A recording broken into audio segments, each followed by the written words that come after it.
It was supposed to be a 10-minute drop-off. Grab his charger I borrowed during finals week, say a quick thanks, and bounce. That was the plan. Simple, clean. But nothing about that night ended up simple. And definitely not clean. I hadn't seen Matt in nearly 3 weeks. We'd both been buried in papers, presentations, last-minute cramming, college hell. And now classes were done, grades were posted, and the summer air was already turning thick with humidity. I should have just texted him and left the charger in his mailbox. But he asked me to come in. "Just for a sec," he said over text. "Got a six-pack if you want to chill for a bit." A bit. That's all it took. Matt was the kind of guy who made just chilling feel complicated. We'd met sophomore year when I moved into the apartment above his. I was carrying a futon up the stairs alone and probably about to rupture a disc when he appeared shirtless and grinning, offered to help and called me dude 5 times in the first 3 minutes. We clicked in that easy, casual, low-maintenance way.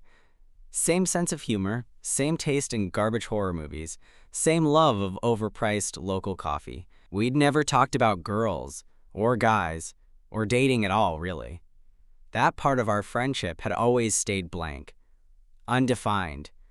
But the tension lived between the lines, and I'd be lying if I said I didn't notice things. The way he'd sprawl on the couch, legs spread, shirt riding up just a little. The way he always called me man, but said it softer when it was just us. The way our knees would touch under the coffee table, and neither of us would move, but I kept my mouth shut. He was straight, or at least that's what I told myself. I wasn't going to be the guy who made it weird. That night, I knocked once and let myself in, like always. His place smelled like body wash and laundry and something grilled. Burgers, maybe. He looked good. Tanned already, hair longer than I remembered, wearing an old tee with the sleeves cut off and gym shorts that left very little to the imagination. "Hey," he said, nodding toward the kitchen. "Grab a beer." "Just for a bit," I reminded him. Right, 1 beer. Then back to your wild Thursday night plans of what? Netflix and cereal? I smirked and took a bottle. Maybe. Don't judge me. We flopped onto his couch, shoulder to shoulder, with the kind of practiced ease that comes from months of near-friendship intimacy. The kind where your body starts relaxing before your mind catches up. We talked about grades, roommates, summer jobs. He teased me about overthinking everything. I teased him about being a fake deep gym bro. The usual. I finished my beer. He handed me another. "All right," I said eventually, standing. I should head out. But then thunder rumbled outside. No dramatic movie cue. Just Midwest weather doing its thing. Rain started drumming against the windows like it meant business. "You really gonna drive in that?" Matt asked, brow raised. "It's not that bad. Come on, you're like 15 minutes away. Just crash here, you've done it before." He wasn't wrong. I had stayed there once or twice after parties, usually on the couch, fully clothed, safe, normal. I didn't bring anything. I got a spare toothbrush, and you left sweats here last time.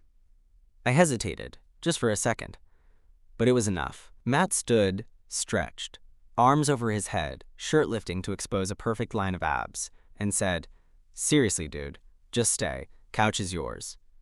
"All right, just tonight." We settled back in with one more drink. The rain got heavier. The room dimmed. At some point, the conversation slowed and faded into the kind of silence that's not awkward, just full. Matt leaned his head back against the couch, eyes half-lidded. You ever think about how weird it is that we hang out this much but don't know shit about each other's lives? I blinked. "What do you mean?" "I mean like relationships. Some intimacy. Stuff like that. You never talk about it." "You don't either," I shot back. "Yeah," he said, almost to himself. Maybe that's why. There was something in his voice I didn't expect. A softness. Like he was stepping onto a ledge, waiting to see if I'd follow. I didn't know what to say, so I didn't say anything. Eventually, Matt stood up. "All right, I'm gonna crash." I nodded, expecting him to head into his room. I grabbed my phone, ready to pull up the guest Wi-Fi password again. But instead of walking down the hall, he turned around. Actually, you want to just sleep in my room? It's dumb to make you sleep out here. Bed's big enough. That one hit different. I looked up at him. He didn't look drunk. Didn't look like he was messing with me. He just looked open. Like the door was cracked, and he was waiting to see if I'd walk through. You sure? I asked, my voice low. He nodded. Yeah, come on. So I followed him, and the moment I climbed into that bed, his bed, I knew something was going to happen that neither of us could take back. I didn't look at him when I got into the bed. I just pulled the blanket up, turned to face the wall, and tried to pretend it wasn't a big deal. But my heart was hammering. I could hear it in my ears. I could feel the warmth of his body a foot away, maybe less. The room was quiet except for the soft patter of rain outside, and the occasional shift of the sheets when either of us moved slightly. I stared at the wall for what felt like hours. Then I heard him exhale. You awake? He asked. I froze. Yeah. A beat passed. I expected him to say something else, but he didn't. Just that question. Just his voice. Low and tired. But something else in it too. I turned onto my back, slowly, cautiously, and glanced at him. He was lying on his side, head propped up on one arm, looking at me. Really looking. There was something different in his eyes. Not playful, not sarcastic, not drunk. Serious. I didn't ask you to stay just because of the rain, he said finally. I blinked. Okay. He hesitated. I asked because I wanted to see if you would. I didn't know what that meant. I think part of me did, but I wasn't ready to believe it. What are you saying, Matt? He let out a breath and sat up slightly, resting his elbows on his knees. I don't know, man. I've been thinking about some shit. Stuff I don't usually talk about. Okay. And you, he looked down at his hands, you're the only person I felt normal around, I guess. Like I don't have to prove anything. I can just be. I sat up too, the sheets sliding off my shoulders. Matt. I started, but he cut me off. I don't know what I'm doing, he said quickly. I'm not trying to make it weird, but when you're around, I feel like there's this thing between us. Like something's been there, but neither of us is saying it. My mouth went dry. What kind of thing? He looked over at me, and for the first time, he didn't look uncertain. This kind, he said. Then he leaned in. He didn't kiss me. Not yet. He stopped just short, eyes flicking from mine to my mouth and back, like he was giving me a chance to back away. To say no. To say this was a mistake. But I didn't move. Not an inch. So he closed the gap. His lips were soft, hesitant at first. Barely there, like he was testing it, testing me. I kissed him back, slow and unsure, like my body was trying to catch up with the moment my brain had been circling around for months. When we pulled apart, he didn't look away. Was that okay? He asked. I nodded. Yeah, that was more than okay. We sat there for a second, just breathing. Then, without saying anything, he lay back down and lifted the edge of the blanket. An invitation. I hesitated, only for a moment, then slid in closer, turning on my side to face him. The distance between us disappeared like it was never there. His hand found my waist under the blanket, and I let my head rest on the pillow we now shared. It was quiet again, but not awkward, not uncertain, just full. After a while, he whispered, I don't know what this means. I whispered back, it doesn't have to mean anything yet. He nodded slowly, pulling me a little closer. I just didn't want you to leave tonight. I'm not going anywhere, I said, and I meant it. I don't think I really slept that night. Not because I didn't want to. Not because I wasn't comfortable. I was maybe more than I'd been in months, but my brain wouldn't shut off. Not with Matt lying next to me, one arm draped over my waist, like it belonged there. Like this was normal, like this had always been waiting to happen. And maybe it had. Sometime after 3 a.m., I shifted slightly, trying not to wake him. His grip on me tightened just enough to let me know he wasn't actually asleep either. "You still up?" I whispered. "Yeah," he murmured, voice raspy from sleep or maybe nerves. We were still lying on our sides, facing each other now. The moonlight coming through the blinds caught the edge of his face, his jawline, the slope of his nose, the faint stubble that had grown in over the last few days. He looked good, like he always did. But now it felt different. He felt real in a way he hadn't before. "I keep thinking I'm gonna wake up," I said, letting out a shaky laugh. Matt smiled. "You're not dreaming," I swallowed. "So what now?" He didn't answer right away. His fingers started tracing slow, aimless circles on my side, just under the hem of my t-shirt. It was distracting. In the best way. "I don't know," he said finally. "I didn't plan any of this, He trailed off, and I waited. "I've been thinking about you a lot," he said. "Not just as a friend. Not for a while." I stared at him, trying to make sure I was hearing it right. "Why didn't you say anything?" He shrugged, eyes dropping to the space between us. "Because I didn't want to screw things up. Because I wasn't sure if it was just me. And because I'm not. I've never been with a guy." His voice cracked a little on that last part. "You don't have to explain," I said quickly. "I get it. This isn't exactly easy." He looked up at me again.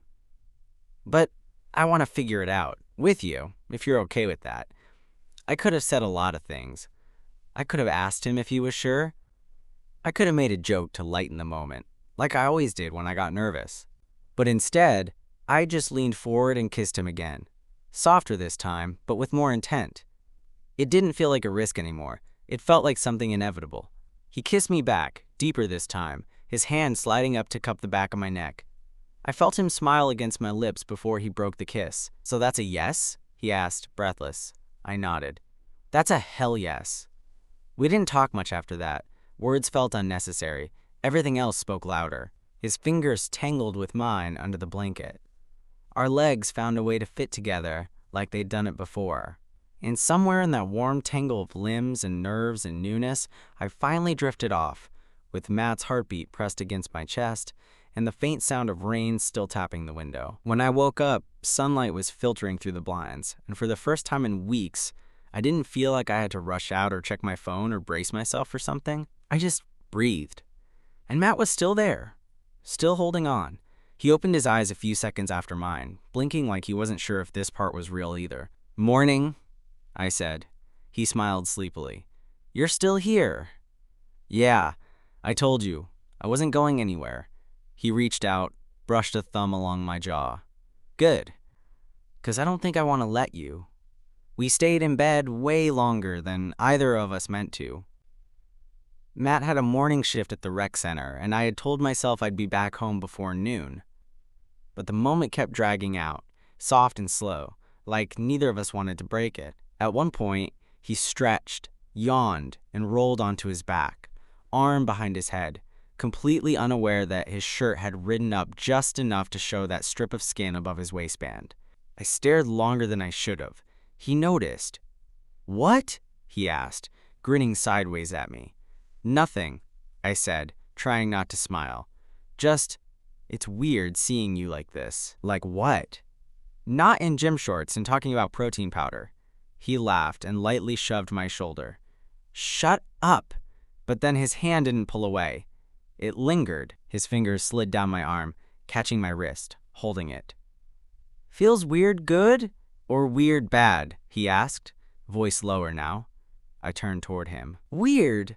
Like I can't believe it took us this long." His expression shifted. Something flickered behind his eyes. Relief, maybe. Or gratitude. Or just that same thing I'd been feeling all morning. Like this wasn't just about a one-time kiss or an impulsive night.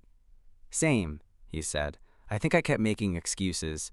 Telling myself you wouldn't want this. That you wouldn't want me. "That's funny," I said. "Because I was doing the exact same thing." We were quiet after that.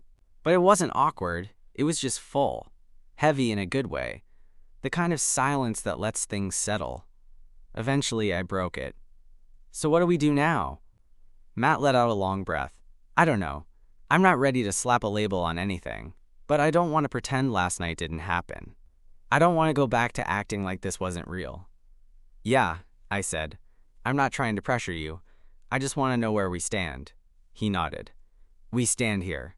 He reached for my hand again, squeezed it, with you still in my bed, and me not wanting you to leave. It was enough. We got up slowly, took turns brushing our teeth in his tiny bathroom. He let me borrow a hoodie that smelled like him. I made coffee while he got dressed, and we moved around each other in this quiet rhythm that felt way too domestic for two guys who hadn't even had the conversation yet. Before he left for work, he paused at the door. You gonna be here when I get back? He asked. I shrugged like it wasn't a big deal. Maybe. He stepped closer, eyes narrowing. Don't mess with me, I grinned. I'll be here. He leaned in and kissed me. Softer than the night before, but more sure. And for a guy who claimed he'd never kissed another guy before, he sure knew how to make it count. Then he pulled away, his thumb brushing my cheek. I'll see you later. Yeah, I said, watching him go. You will. And as the door clicked shut behind him, I looked around his apartment. Our beer bottle still on the counter, the crumpled sheets on his bed, the hoodie on my back, and realized something. I wasn't supposed to stay the night. But now, I wasn't sure I ever wanted to leave. I stayed. The day drifted by slowly, a mix of silence and second-guessing. I cleaned up the bottles from the night before, made the bed, even folded the blanket on the couch like I was trying to prove to myself that staying wasn't some kind of invasion. I didn't have anywhere to be anyway. My summer job didn't start for another week, and Matt's place felt safer than mine did, quieter, like the air had more room in it. But I couldn't shake the nervous energy. I paced. I stared at my phone like it owed me answers. I scrolled through our texts from the past 6 months, looking for signs, clues that maybe this thing had always been building. There were more than I expected. At around 4:30, he texted, Still there? I answered immediately. Yeah. Good. That was all. 2 words. But I read it 10 times. When he walked in around 6, sweaty from work and still in his staff shirt, he looked at me like I was the only thing he wanted to see. He didn't say anything at first, just dropped his keys, walked over, and wrapped his arms around me like it was the most natural thing in the world. You stayed, he said into my shoulder. You told me to. He pulled back just enough to look at me. Right. Just making sure I didn't dream all that. I touched his arm. You didn't. Dinner was leftover pizza and bottled water, eaten cross-legged on the floor like neither of us could deal with the idea of a table. We talked more than we had in months. About everything. About nothing. He told me how he got the rec center job, how he'd almost flunked a class but didn't tell anyone, how he hated confrontation but kind of loved it when people assumed he was dumb. I told him I used to skip class just to walk around the lake near campus, that sometimes I faked being sick to avoid group projects, that I didn't really know what I wanted to do after college and was terrified everyone else seemed to have it figured out. Somewhere in the middle of that, he scooted closer and rested his chin on my shoulder. You always seem like you've got your shit together, I laughed. I definitely don't. Well, you fake it better than me. I turned my head. Matt, you're one of the most solid people I know, he snorted.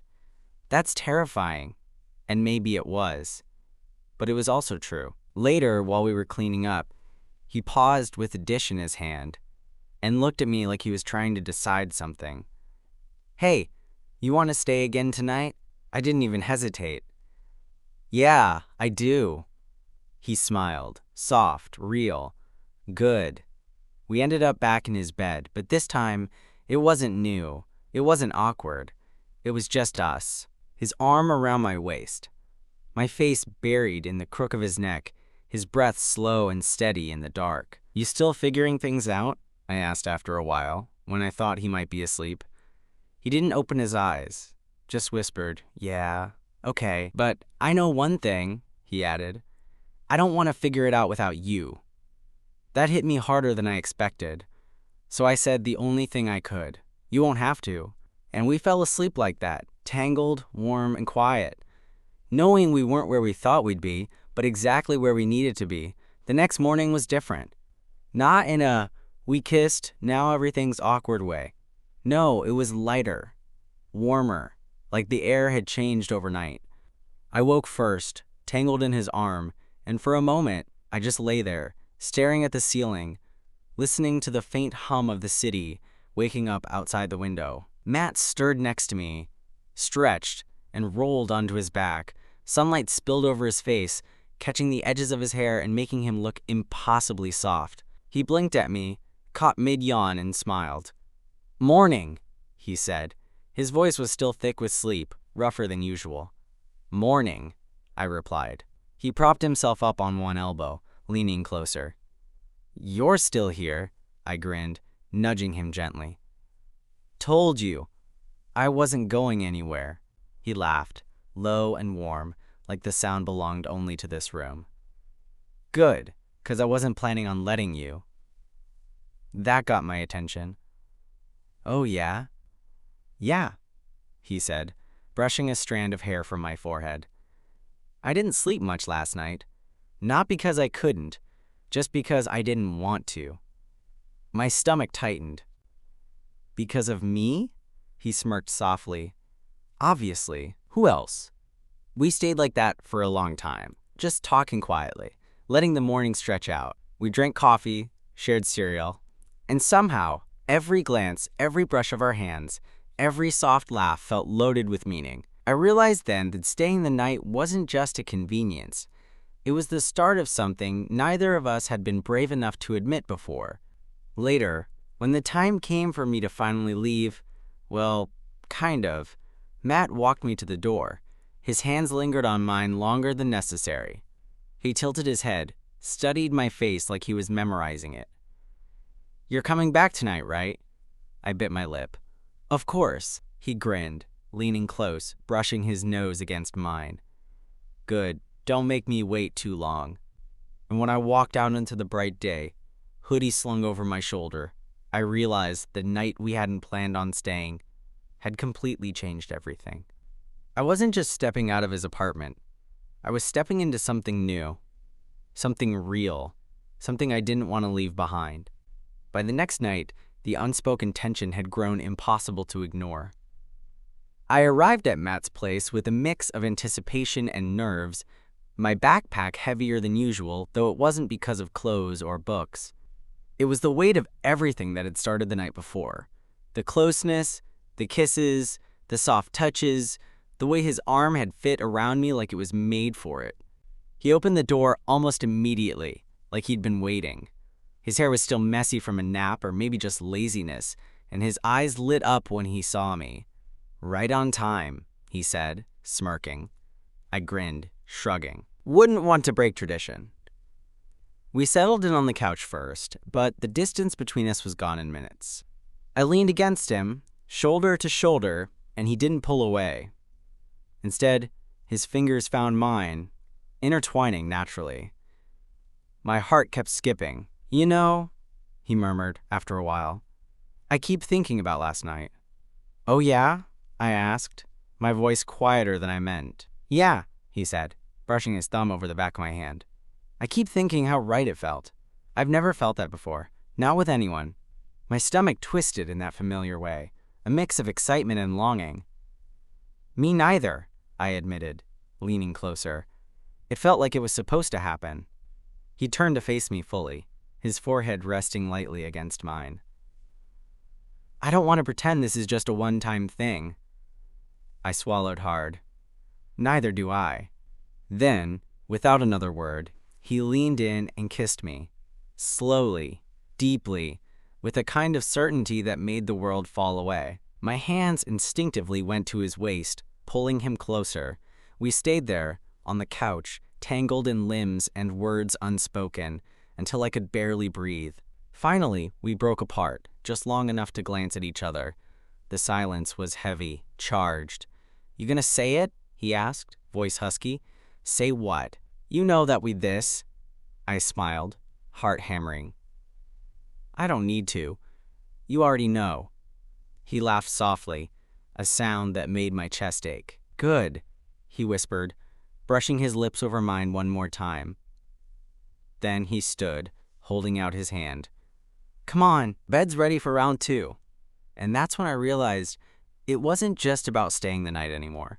It wasn't casual, it wasn't experimental. It was us. We moved to his room, still holding on to each other, and climbed into bed. This time, there was no hesitation. His arm wrapped around me, pulling me flush against him, and I melted into the warmth, the safety, the sheer rightness of it. We lay there for hours, talking quietly, laughing softly, exploring each other in ways we hadn't dared before. Every brush of his hand, every small kiss, every whispered word made me feel like we were carving out a space that belonged only to us. By the time the morning came, with sunlight spilling over the sheets and the world outside moving on, I knew one thing for certain. I wasn't supposed to stay the night. But now, I didn't want to leave. And I didn't think he did either. After that second night, everything changed. Not dramatically, not with fireworks or shouting or confessions to the world, but in small, unmistakable ways. I started staying over more often. Sometimes it was the rain, sometimes it was just the convenience, sometimes I didn't want to be anywhere else.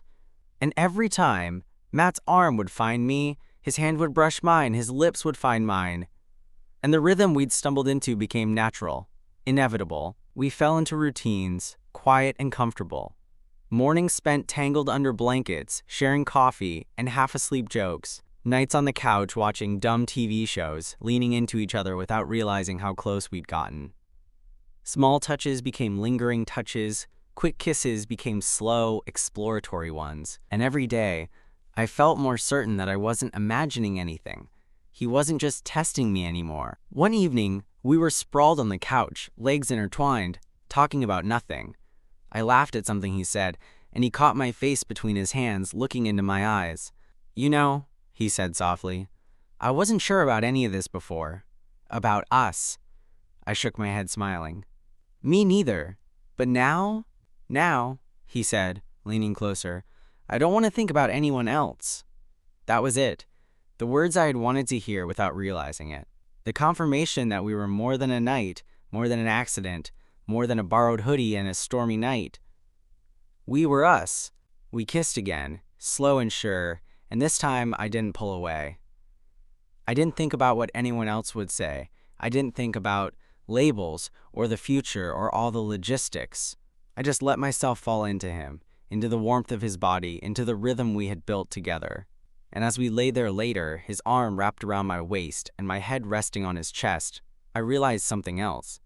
I wasn't supposed to stay the night. But staying had been the best decision I'd ever made. Because in that small apartment, with the rain tapping against the window and the city humming quietly beyond, I had found more than a borrowed bed. I had found Matt. And I wasn't letting him go.